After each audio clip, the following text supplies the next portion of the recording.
Nabuo ang LGBTQ+ community mula sa maliliit at tagong grupo noong early 90s na unti-unting naging organisasyon noong 1950s to 1960s. Ang pinakamahalagang pangyayari ay ang Stonewall Riots noong 1969 na napasimula na modernong LGBTQ+ movement. Pagkatapos nito, nagsimula ang Pride March at lumawak ang mga grupo at kilusan hanggang maging isang global community na nagtataguyod ng pantay na karapatan at pagtanggap sa lahat ng identidad.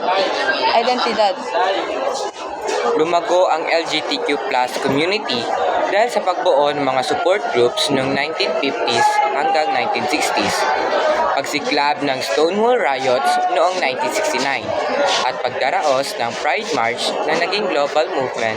Malaking tulong din ang mga media at internet, pati na rin ang mga social media sa pagpalawak ng mga LGBTQ+ communities, pati ang mga pagbabago sa batas at mas malawak na pagtanggap ng lipunan na lalo pang nagpapalakas at nagpalawak sa komunidad.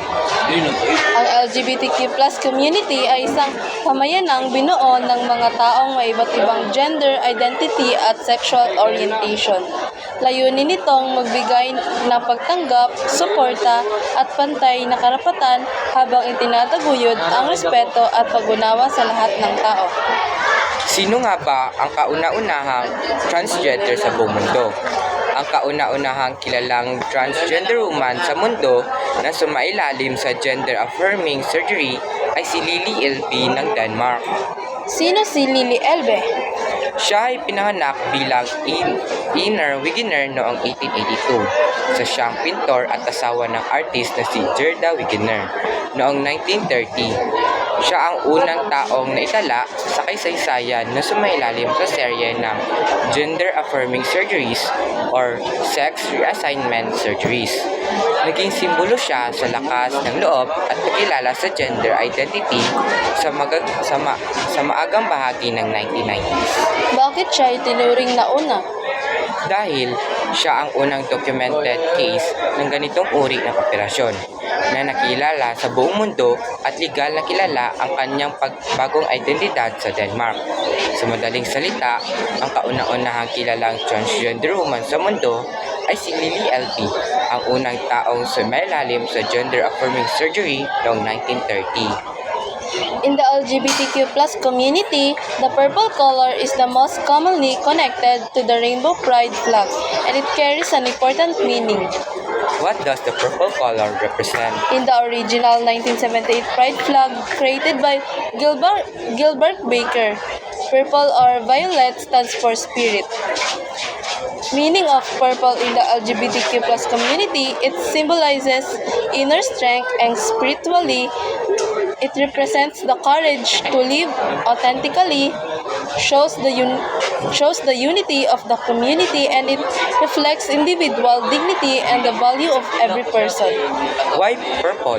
Purple is traditionally associated with wisdom, pride, independence, creativity, and connection to one's true self.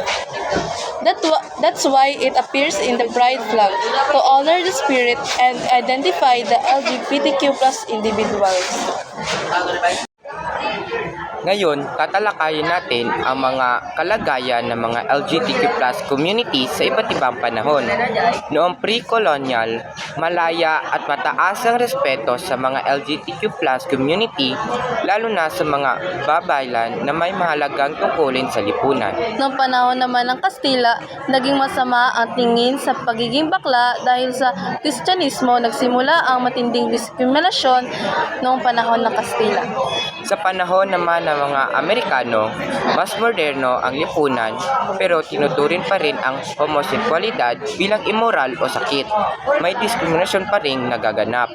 Sa panahon ng Hapones, tahimik at nagtatago ang LGBTQ+ dahil panahon ng giyera at konserbatismo, hindi ligtas maging hayag na bakla. Kasalukuyan naman, pinakamalaki ang pagtanggap at pagkilala sa mga LGBTQ+ community dahil may support na ito at may mga discrimination laws na ito. Pero ang mga LGBTQ+ community pa rin ay nakakapagtanggap ng diskriminasyon.